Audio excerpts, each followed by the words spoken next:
Hi, my name is Ricardo Gonzalez, and today I'll be discussing petty cash. Before going in depth about how it works, first we have to understand what is petty cash. Petty cash is an amount of cash kept on hand to pay for minor expenditures.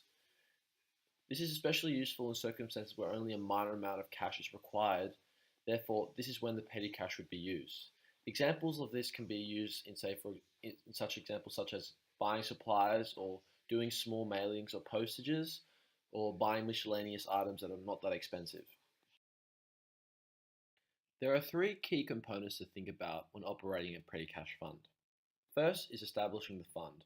We have to figure out how much money we're going to put into the fund and who's going to manage and maintain the fund. Secondly is making payments from the fund. How will the fund be used in order to make payments that we need? And thirdly is when the fund is replenished, how are we going to top it up so that we can keep on making repayments? A petty cash fund is established by writing a check for a required amount. The next step is to cash the check. After the check has been cashed, you must designate a custodian or someone responsible in charge of the fund. Suppose on the 1st of May, Ricardo's basketball shop cashes a $100 check so it can establish a petty cash fund. If you look at the journal entry, petty cash will be debited and cash will be credited, as they are both assets. Once these above steps have been completed, you now have established a petty cash fund.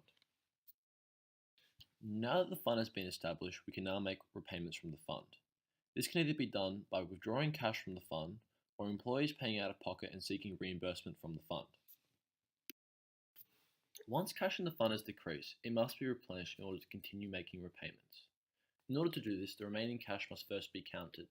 The business must then cash a check for an amount that will restore the fund to the initial balance before the repayments.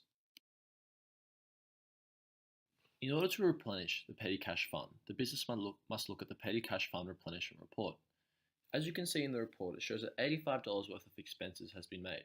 Therefore, $85 is required to be cashed in a check in order to replenish the fund. Once the fund has been replenished, it must be recorded for a journal entry. As you can see in the figure, 3 expense accounts are debited because they are increasing, and cash will be credited because it has been decreased to replenish the fund. Because Ricardo's basketball shop is recording the expense coming from the funds used, both assets and equity must be reduced. What commonly occurs when replenishing a petty cash fund is that the replenishment quantity is equal to the cost shown in the receipts. However, sometimes this may not occur due to the custodian not receiving all the checks or incorrect change being given, thus creating an account discrepancy known as cash over and short, which is a temporary balance in either debit or credit side. Nowadays, petty cash funds are quickly becoming something of a notion of the past. This is because notions such as electronic reimbursement and company credit cards are much easier and much more efficient in comparison to using a petty cash fund.